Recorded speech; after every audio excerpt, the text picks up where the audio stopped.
आंबेत शासकीय विश्रामगृह बंद अवस्थेत, दापोली, हर्णे, मुरुड, हरेश्वरकडे जाणाऱ्या पर्यटकांची गैरसोय। रायगड जिल्ह्यातील आंबेत हे गाव मध्यवर्ती ठिकाण आहे। स्वर्गीय अंतुले यांच्या दूरदृष्टीतून आंबेत या ठिकाणी शासकीय विश्रामगृहाची इमारत सन 1979 साली उभारण्यात आली। या विश्रामगृहाची गरज जाणून घेत मागील काही वर्षांपूर्वी रायगड रत्नागिरी लोकसभेचे खासदार सुनीलजी तटकरे यांनी या इमारतीच्या नूतनीकरणासाठी निधी दिला।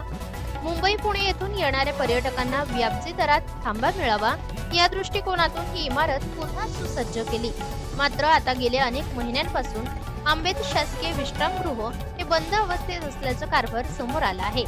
या ठिकाणी कार्यान्वित असलेले कर्मचारी वर्गाचा मनमर्जी कारभार सुरू असल्याने पर्यटकांची गैरसोय होताना दिसत आहे। आंबेत हे मध्यवर्ती ठिकाण असल्याने मुंबई पुणे येथून दापोली, हर्णे, मुरुड, हरेश्वर, आंजर्लीकडे जाणाऱ्या पर्यटकांची मोठ्या प्रमाणात गैरसोय होत आहे। आंबेत शासकीय विश्रामगृहाचा कारभार नक्की कोणाचे भरोसे आणि मनमर्जीने सुरू आहे याची चौकशी होणे गरजेचे आहे। सार्वजनिक बांधकाम विभाग महाड व माणगाव यांनी तातडीने याची दखल घेऊन हा खेळ थांबवावा असा प्रश्न आता स्थानिक नागरिकांकडून उपस्थित होत आहे। या कर्मचारी वर्गावर दडपण नसल्याने असा खेळखंडोबा या ठिकाणी सुरू आहे।